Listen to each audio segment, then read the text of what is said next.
Hello everyone, this is Fantasy-esque and welcome back to the Fairy Amazon Challenge in The Sims 4. We are following the reign of Queen Cypria Reed Daisy, who has recently witnessed the death of two fairies. The first was Lady Katarina Night Ember, a high-ranking member of the Autumn Council, who experienced a cardiac explosion while planning the demise of Crown Princess Lynette. While her death was unexpected, it resulted in a series of events that eventuated her goal. The Queen appointed her younger daughter, Princess Jadis, as Katarina's replacement in the Autumn Council, giving Jadis the power to call a reckoning against her older sister, who was also her enemy. Voting commenced within the court, and finally, death was declared for Crown Princess Lynette. And while there's no looking back on the decision, Queen Cypria can't help but mourn what Lynette could have been. Lynette's death meant that a huge change was underway for the Reed Daisy dynasty, because now the Queen would have a new heir. And Cypria wasted no time in declaring Jadis the Crown Princess. She received her sister's circlet and jewelry to mark her elevated rank. Finally, she had earned what she always knew she deserved. From the moment she was a child, Jadis could see she was better than Lynette at being the heir in every way. Even the Queen had begun to have cracks in her resolve as she watched Jadis grow into the kind of princess she always hoped Lynette would be. And fate had chosen its successor. Now it's time for everyone to shift their attention to the Royal Forage quest. It's their biggest autumn event and a chance for the fairies to gain influence in court by proving themselves to be the best gatherer. Cypria has discussed the details with her counselors, along with the arrangements that will need to be made. For everyone feeling shaken by the reckoning and Lynette's death, this will be a good distraction and a way to focus on something else. Okay, we are picking up at 12 a.m. on Sunday. The Royal Forage quest will be, I think, taking place from 6 a.m. onwards, but for now, I thought it would be a good idea for us to dive into the whims for some of the fairies and see how everyone is feeling. Oh, Brittany dislikes mischief. You know what? She has newly come into the court, and I think her first impression of the court is how bad or uncertain relations can end in something as drastic as a reckoning, especially for someone as important as the Crown Princess. Like, even she is untouchable, and the fact that her own youngest sister somehow made counsel and was able to call a reckoning on her probably makes Brittany a little bit more cautious than others, and so she doesn't really like mischief because it's not as clear cut about whether you're being made fun of or you are having fun with someone. So that's fair. But yeah, the court is quite shaken. A lot of things have happened quite unexpectedly, quite drastically. So let's see what's going on in their minds. First off, we have Lady Bren. She wants to chat with a non-household sim. And I think that quite clearly means Uther. So where is he? Prince Uther. Oh, hold on. We might have to summon him. But I think the reason why Bren is wanting to talk with Uther is because she probably wants to offer her sympathies to him. Even though Uther is now married to Vivian, Lynette was his ex-wife, right? They did have some sort of bond, some sort of union, even if they were never really that close at some point in time. So I think Bran feels as though it is respectful for her to at least acknowledge that with Uther. In a way, he has had a loss as well. And the other thing is, with Bran, she wouldn't be able to talk about this with Cypria and with Jadis because Cypria kind of chose Jadis in the end. She kind of knew what she was doing by appointing Jadis as counselor, because at that point everyone already knew that Jadis and Lynette were enemies. And being an enemy with the Queen or with a member of council automatically results in a reckoning. So by making Jadis counselor, Cypria knew exactly what she was doing. But Cypria, interestingly enough, voted for Lynette's exile. So she probably was hoping that her daughter wouldn't be killed at the end of the day because she still had affection for her daughter.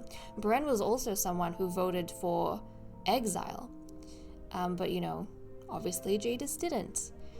And I think for Bren especially, she's a little bit uncertain about where everyone stands. I think all the fairies are actually a little bit confused, or situation seems to be ambiguous in court. Why? Because a lot of the fairies who sided with Jadis as their preferred heiress, they also voted for Lynette to be exiled.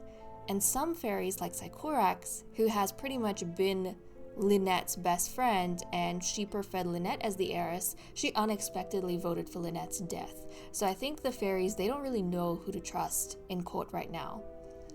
They don't know where all the loyalties lie. But where the heck is... She's gonna go throw up. Don't throw up, because we want to go talk to Uther. Is he here yet? Uther. Oh, he's right here. Okay. We'll go talk to Uther. Let's see. What might we be able to say to him that would be kind of appropriate? Actually, complain about cloudy weather. Yeah. Because I feel like that goes into some of the ambiguity that the fairies are feeling in court right now. So Bren, let's go give your sympathies to Uther. Okay, let's chat with him. There we go. I mean, he's feeling very sad as well. He's known Lynette a long time.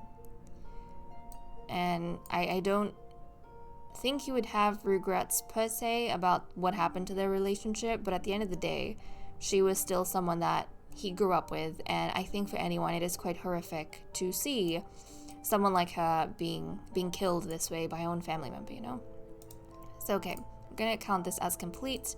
Moving on to Lady Brittany. She wants to tell a joke. Okay, so let's see who she might want to tell a joke to in court. Who does she feel the most comfortable with? I'm gonna go through, I'm gonna see what her relationship with everyone is, even though it's quite clear who she's gonna tell a joke to. She has a -1 friendship with Sycorax. Ooh, a 5 with Tinka. And you know that -1 with Sycorax? I bet you it's because Brittany voted for Lynette's exile. So I think the fact that Sycorax suddenly switched positions at the end and voted for her death, Brittany would probably look down on her a little bit. She has a 15 with Vivian, a 93 with Supriya, 7 with Brent, 15 with Jadis, 11 with Bren, 8 with Titania, and 6 with Kayla. So she literally only trusts the queen. Out of everyone here, she only trusts the queen, which is wise, to be fair, which is very wise. Let's, oh, it's really hard to joke right now because she's so sad, but let's try and tell a joke about Sunset Valley, even though I don't think it would be a joke about Sunset Valley. Maybe she should tell a joke about the vampires. Yeah. I think Cloudy Willow is the name of their queendom, and the Fey Forest is the name of this queendom. But she would tell a joke about Cloudy Willow. Maybe, I mean, this might end up being a bit of an insensitive joke, but she might tell a joke about how the vampires have a lot of deaths. And now we have 1, 2... I don't know. She would say something of the sort. So let's go to the queen and see if we can get that done. But I can see her not liking mischief with anyone, and also, jeez, instantly fly here, please. Maybe the only person she's comfortable joking at all with is the queen, because the queen called her to court, right? And the queen has been quite righteous this whole time. She also, yes, she made a very, very decisive move in the last episode, but at the end of the day, she also didn't want her daughter to die. And you know what? Maybe Brittany would be saying a joke about how even if Lynette was exiled, she might have died in Cloudy Willow too, because the vampires have a very high death rate in their court. So she was kind of fated for death either way. Not really the kind of thing you should joke about, but, you know, she's coping in her own way. Lady Kayla, meanwhile, Lady Kayla wants to share insecurities. So let's go ahead and see who she might share insecurities with in the household. Who the heck is fighting? Who is fighting in the background here? Tinka and Sycorax while their mother watches. You know what? I bet you Tinka is... Tinka, she has a crush on Jadis. And she also, I think, was one of the fairies who preferred Jadis as the heiress. But she voted for Lynette to be exiled. So I think she would be so mad at her sister right now, because Sycorax is supposed to be closer to Lynette than she is. And she probably feels like it is such a betrayal for Sycorax to display, like to be displaying snake-like behavior like that. Yeah, I think Tinka would be very mad at Sycorax for what she did. And the crazy thing is, I can talk about this more when we get to them, if I remember. It's something about the deciding votes. But Kayla, let's see who she's gonna talk to, okay? Before I get distracted anymore. She's got an 88 friendship with Bran, a 13 with Sycorax, a 79 with Brant, a 74 with Tinka, a -7 with Jadis, a 33 with Titania, 6 with Brittany, 96 with Supriya, and 100 with Vivian. Okay, she's gonna go to Vivian. And she is going to share insecurities with Vivian. Okay, and what insecurities is she wanting to share? Well, guys, Kayla was one of the fairies, one of 2 fairies, including Sycorax, who actually was supporting Lynette as the heiress, and she voted for Lynette's exile. So I think now Kayla feels as though she has cornered herself in a way, because Jadis is the crown princess, and she's kind of worried about how Jadis is going to treat her in the future, because she didn't really support Jadis. And if you're wondering why she might be discussing this with Vivian of all people, like why would you be comfortable telling Vivian this when Vivian prefers Jadis as the heiress? It's because Vivian's relationship isn't that great with Jadis, guys. Isn't that great? She actually has a -100 friendship with Jadis. So somehow Vivian has fallen out with both Jadis and she did with Lynette. So yes, Katarina wanted Jadis on the throne in the future so that Vivian would have a better chance at life, but it kind of feels like the entire Reed Daisy dynasty is not good for the Night Embers. And if you're wondering why this might be the case, I kind of feel as though Jadis, she's very smart in the way she thinks, and she has very quickly realized that Uther is sort of a problem to her. Supriya obviously was thinking of getting Uther and Lynette married for a certain reason, to combine their dynasties. Lynette didn't have the same concerns as her mother, but what we've seen with Jadis throughout her childhood is that she's very attuned to the way her mother thinks, and Jadis sort of is thinking the same thing, that a child, especially like a girl child between Vivian and Uther, might be a problem for her and her dynasty in the future. And for that reason, she doesn't really like Vivian. I think it's to do with her marriage to Uther. Like, Uther's a problem, and she doesn't think Vivian getting married to Uther is a solution. So with Supriya, she was okay with this union because Katarina had always been close to Supriya and was a loyalist of Supriya.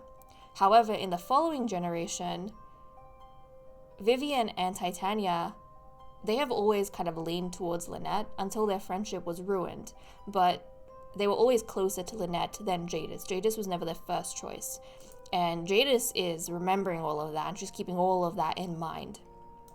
She also apparently absolutely hates Sycorax. Oh my goodness, that's crazy. That's crazy. She has a -98 with Sycorax too. You know what? I think even though Sycorax kind of switched teams in the last minute, all that's done is shown Jadis that Sycorax can stab you in the back, and it hasn't won Sycorax any points with Jadis. Ugh.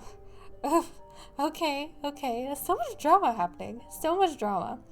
But anyways, I think that's what's going on, and that's why Kayla is talking to Vivian, because she sees that Jadis and Vivian don't really get along, and she probably feels as though Vivian's the only one she can talk to about this without throwing herself under the bus, because they're more or less in the same boat. Okay, now we have Sycorax. Sycorax! You traitor! How could you? How could you do that to Lynette in the end? And you know what, guys? I think some of you were saying that in the end, Titania and Sycorax were the deciding votes, but no, that is not true. Titania was the deciding vote, because Sycorax, she only had 2 influence. Even if she had voted for exile, it wouldn't have been enough points for Lynette to survive. If everything had been the same, but if Sycorax had voted for Lynette, if she had voted for her exile, then it would have been 34 points for exile and 35 points for death. So really, Sycorax's vote didn't make any sort of impact. But what it did was show people that she can stab you in the back, so it kind of backfired for her. The deciding vote for death was actually Titania.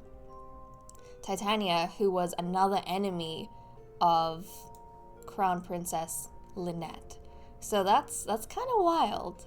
I feel like Sycorax dug herself a hole by doing this whole thing, since she had always stuck really close to Lynette, and Supriya had even spoken to Sycorax several times, kind of relying on her to be Lynette's support and to like guide her down the right path and make her tougher.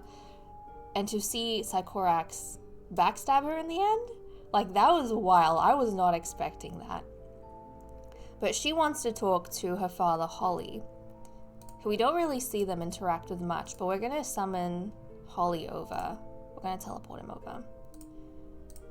Let's get Holly. And I think Sycorax is probably feeling the pressure of everyone's, where is her father? Of everyone's judgment in court. So that's probably why she wants to speak to her father more than anyone else, because she doesn't feel as though anyone's going to understand her. So let's go ahead, let's get her to talk to her father, Holly, and see if that maybe helps her clear her mind a little bit. But I think Sycorax she's very smart. She's smart enough to know that everyone's judging her, and she's smart enough to know that she made a bad move. I think what happened in the end is that she panicked. She kind of panicked about her position, and she panicked about what her support for Lynette might mean. Like, even when Jadis had announced the reckoning, Kayla stood up in court, but Sycorax didn't. She was still sitting down. And she was like thinking, and things were brewing in her mind, and she was kind of seeing that Jadis now has power. Jadis is the one you should be standing behind, and then she voted for Lynette's death. So she's going to talk a little bit to Holly about all of this, since he's, you know, in the male faculty. He's like removed from the drama of court. Plus, this is her father. And moving on to Tinka. So Tinka wants to offer generosity to someone, and that is probably going to be Uther. So let's go to Uther. And let's offer a listening ear to Uther. Because I think Tinka, because she's hanging out with Titania right now. What is her relationship with Titania, I wonder? She's not exactly friends with Vivian and Titania, but she has a decent, like, her relationship with them is in the green. She doesn't have a problem with them. I think she would be maybe aware of the fact that Uther is now in a precarious situation, or his marriage with Vivian is in a precarious situation now that Jadis is in power. Like, Tinka doesn't like getting involved with a lot of things. She also has a crush on Jadis, though, so I kind of feel like she would have some inkling. Like, she's really close to Jadis, or she likes her a lot. So I think she has some inkling of what's going on in Jadis's mind. And she would kind of know that Jadis is definitely going to be thinking about what to do with Uther. So she is trying to comfort Uther. And this is nice. She's practicing sword fighting on her own. But I think their romance has gone down a bit. I feel like since Vivian and Uther's wedding, so much has happened that Tinka and Jadis haven't really had time to indulge their relationship with one another. And that's slowly fizzling, but I think they still, have a crush on each other. It's just at the back of their mind, not really something they're thinking of right now. But okay, we need to go and get the Forage quest underway now that it is the morning, so I'll see you guys in a bit. With the preparations made, Queen Supriya gathered the court to announce the beginning of the Royal Forage quest.